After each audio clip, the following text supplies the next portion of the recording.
Hello world, Jeff here. We're finishing up week 2 of building TrackBack symptom tracker for Replit Buildathon, building it live. Got some really good progress this week and wanted to share where we're at.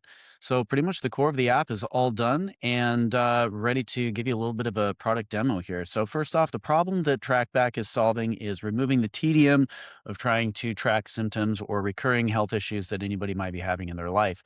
Anybody who's used symptom tracking tools before know that it's like a 20-minute task. Otherwise, you're using spreadsheets, calendars, notepads, trying to track this data and get insights from it. Just doesn't happen. We're taking a voice-first approach and using the technology to do the heavy lifting. We have the core functionality of the app pretty much in place, and we're doing some fine-tune refinement on that. And then iteration, I'll be adding some more features over the weekend and building towards the deployment goal of next Wednesday or Thursday. Friday is the deadline. So we have voice tracking.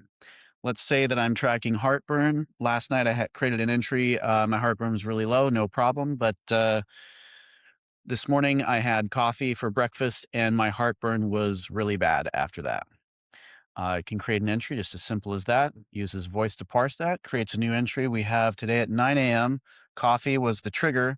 It's triggering my heartburn and the severity at a 4. That sounds about right. So we're going to go ahead and save that log.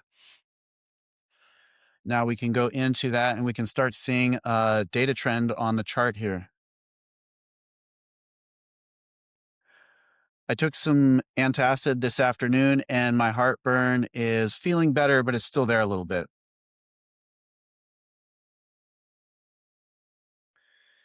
Today at 5:24, we took some antacid. It helps. The heartburn is there, but just a little bit. At a rating of a 2, looks about right. We go into that and we can already see the trend with the underlying symptom, which is heartburn over the axis here.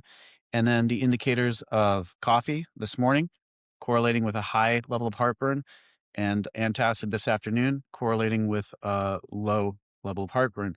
So we can already see trends emerging and next steps are going to be to put in some features to start isolating these factors and tracking them.